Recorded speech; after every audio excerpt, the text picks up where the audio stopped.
سلام، من الهام، اسکین تراپیست. به چنل یوتیوب من خوش اومدین. امروز قرار پرونده منافذ باز رو باز کنیم و ببندیم. منافذ باز چرا ایجاد میشن؟ آیا اصلا میتونیم منافذ رو جمع‌ترشون بکنیم؟ چرا به مرور زمان بدتر میشن؟ چرا با وجود اینکه ترشح چربی کنترل میشه باز هم منافذ ما باز میمونن؟ و همه اینها. اطلاعات غلط خیلی زیادی درباره منافذ وجود داره. یکیش این که ما فکر میکنیم منافذ میتونن باز و بسته بشن. نه، همچین چیزی اتفاق نمیفته. منافذ شاید به مرور زمان یه مقدار بازتر بشن، ولی خیلی وقتا ظاهر منافذه که به نظر ما بازتر میاد. اونم به خاطر یک سری شرایطی که اتفاق میفته که در ادامه بهتون میگم. یک سری شرایط باعث میشه که منافذ بازتر به نظر برسن و ما نمیتونیم منافذ رو ببندیم. منافذ قرار نیست بسته بشن. منافذ روزنه های پوست ما هستن که از طریق اونها چربی میاد به سطح پوست میرسه. در واقع چربی طبیعی پوست از طریق منافذ ترشح میشه میاد به سطح پوست و بخشی از در واقع فلور طبیعی پوست ما رو تشکیل میده و نیاز پوست ماست. بنابراین منافذ بسته نمیشن. همه انواع پوست منافذ دارن، حتی پوست خشک. فقط توی پوست خشک منافذ یه مقدار خب جمع‌ترن، به خاطر اینکه ترشح چربی کمتره. منافذشون خیلی کمتر به چشم میاد، ولی همه انواع پوست این منافذ رو دارن. خیالتون راحت. حالا اصلا چی باعث میشه که منافذ ما بازتر بشه یا بازتر به نظر بیاد؟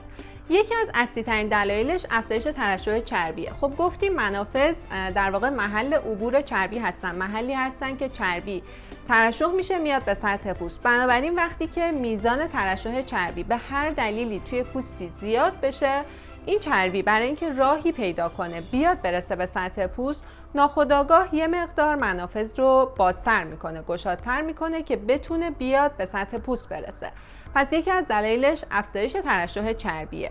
دلیل بعدیش بالا رفتن سنه. هر چقدر که سن بالاتر میره، میزان کلاژن و الاستین توی بدن ما کمتر میشه. خب کلاژن چیزیه که باعث استحکام و قوام پوست ما میشه. زمانی که میزان کلاژن کمتر بشه، یه مقدار پوست نشست میکنه، افت پیدا میکنه. ممکنه باعث بشه ظاهر منافذ بازتر به نظر برسه. ممکن هم هست منافذی که قبلا باز شدن با کاهش کلاژن نتونن به حالت اولیه‌شون برگردن. زمانی که شما به هر دلیلی منافذ پوستتون بازتر شده که میتونه همون افزایش ترشح چربی باشه، برای اینکه این منافذ باز شده بتونه به حالت قبل برگرده، بعد از اینکه چربی کنترل شد، ترشح چربی کنترل شد، برای اینکه بتونه دوباره به حالت قبل خودش برگرده، نیاز به کلاژن و الاستین داره که بتونه خودش رو بازسازی بکنه و این خاصیت در واقع کشسانی پوست باید سر جاش باشه که بتونه برگرده سر جای قبلیش.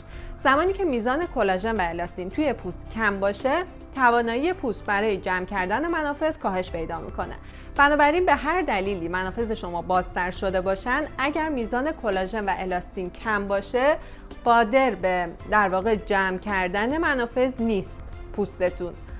پس قدم اول اینه که از پوستتون محافظت کنین. برای اینکه این اتفاق برای پوستتون نیفته، اجازه ندین پوستتون به اون مرحله‌ای برسه که در واقع کلاژن سازیش کم بشه و قادر به ترمیم خودش نباشه. از سنین 25 الی 30 سالگی برای هر کسی میتونه این موضوع متفاوت باشه.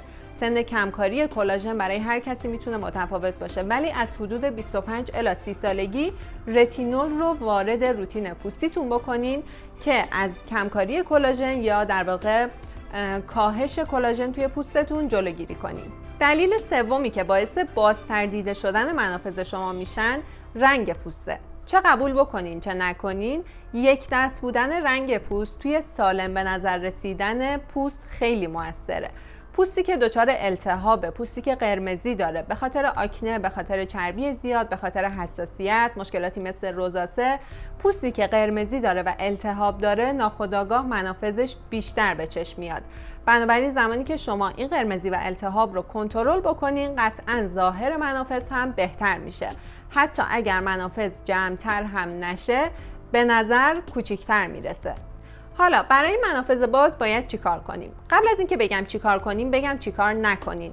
پوستتون رو خیلی دستکاری نکنین. اگر دچار سرسیاه زیرپوستی هستین یا چربی پوستتون زیاده، سعی نکنین که مدام این چربی رو تخلیه بکنین یا بخواین خودتون توی خونه سرسیاه و زیرپوستی رو تخلیه کنین. نه، این کارها اشتباهه. بهتره که با یک سری محصولات کمک کنین که چربی پوستتون کنترل بشه. در واقع پوستتون رو اصلا دستکاری نکنین. مورد دومی که نباید انجام بدین که احتمالاً خیلی هم مورد قبولتون نباشه، یعنی دوست دارین که انجام بدین، استفاده از چسبای بینیه. چسبای بینی به جز آسیب رسوندن به پوست شما هیچ کار دیگه ای انجام نمیدن. این چیزی که میکنین و روی چسب میبینین سرسیاهای شما نیستن. اینا در واقع فیلامنت های چربی هن که نیاز پوسته، باید توی پوست باشه. با کندنشون جز آسیب رسوندن به پوستتون هیچ کار دیگه ای نمیکنین و نه تنها منافذ رو کوچیک‌تر نمیکنن، بلکه به مرور زمان باعث بازتر شدن منافذ هم میشن. و اما راه حل کنترل منافذ باز چیه؟ اولین کاری که باید بکنین لایه برداریه. در واقع لایه بردار رو باید توی روتینتون داشته باشین. این بایدیه. حتی اگه فیشیال ماهانه هم انجام میدین، نیازه که یک لایه بردار به صورت هفتگی توی روتینتون داشته باشین. البته اولش به صورت هفتگی وارد روتینتون میکنین، ولی کم کم میتونین تعداد دفعاتش رو افزایش هم بدین. از لایه بردارهای فیزیکی یعنی اسکراب ها استفاده نکنین.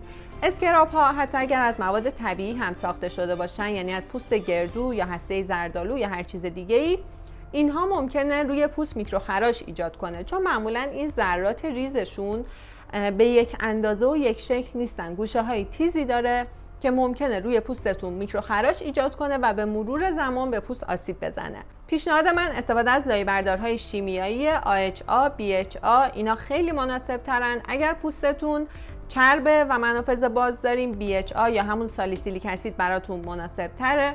اگر پوست خشکی دارین، AHA از نوع لاکتیک اسید براتون مناسبه و اگر پوست مختلط یا نرمالی دارین، AHA که از نوع گلایکولیک اسیده براتون میتونه مناسب تر باشه. مورد دومی که میتونه به کنترل منافذ باز کمک بکنه، اگر منافذتون به خاطر چربی بیش از حده که بازتر شده، استفاده از ماسکای خاک رس یا ماسک سولفور که همون گوگرده میتونه خیلی کمک کننده باشه. به صورت هفتگی، در واقع هفته 1 الی 2 بار میتونین از این ماسکا استفاده بکنین. زمانی که چربی پوست کنترل بشه و پوست کلاژن لازم رو داشته باشه، میتونه این منافذ رو در واقع مینیمایز کنه و جمع‌تر بشه. مورد بعدی که استفاده ازش خیلی ساده است و شاید باورتون نشه ولی خیلی موثره توی کوچیک‌تر دیده شدن منافذ، آبرسانیه. حتما شنیدین میگن طرف آب زیر پوستش رفته. فرض کنین شما که پوستتون کاملا هیدراته باشه، پر باشه و اصطلاحاً پلامپ باشه، اون موقع قطعاً ظاهر منافذ خیلی بهتر و کوچیک‌تر به نظر میرسه نسبت به زمانی که پوست دهیدراته باشه و یه جورایی اون پر بودنه رو نداشته باشه. پس آبرسانی پوستتون رو جدی بگیریم، به خصوص اگر پوست چربی داریم. بدونین که پوست چرب هم میتونه دهیدراته باشه. اگر احساس کشیدگی یا خشکی توی پوستتون داریم با وجود چربی، بدونین که پوستتون دهیدرات هست و آبرسانی پوستتون رو جدی بگیرید. مورد بعدی استفاده از رتینوله. رتینول توی هر سنی که باشیم میتونه به پوستتون کمک بکنه. از 25 سال تا هر سنی که دارین میتونین رتینول استفاده بکنین. رتینول کمک میکنه که چرخه بازسازی سلولی تقویت بشه و به مرور پوست شما یه ضخامت خوبی میگیره، کلاژن سازی پوست رو تقویت میکنه و به مرور زمان به بهتر شدن منافذ باز قطعاً کمک میکنه. رتینول رو از درصدهای پایین شروع کنین، از هفته 1 شب شروع کنین. به مرور زمان که پوستتون بهش عادت کرد میتونین تعداد دفعاتش رو توی هفته افزایش بدین و حتی میتونین از درصدهای بالاتر هم استفاده کنین. و مورد آخر که اصلی ترین مورده و اگر این مورد رو رعایت نکنین هیچ کدوم از کارهای دیگه فایده ای نداره، ضد آفتابه. آفتاب میتونه باعث تخریب کلاژن بشه، میتونه باعث افزایش ترشح چربی بشه و میتونه مشکلات پوستی شما رو تشدید کنه. هر کاری که برای پوستتون انجام میدین اگر ضد آفتاب استفاده نکنین، تاثیرش خیلی خیلی خیلی کاهش پیدا میکنه. پس حتما ضد آفتاب رو جدی بگیرین. همین. امیدوارم که این ویدیو رو دوست داشته باشین. لایک کنین، سابسکرایب کنین و اگر سوالی داشتین توی کامنت ها ازم بپرسین.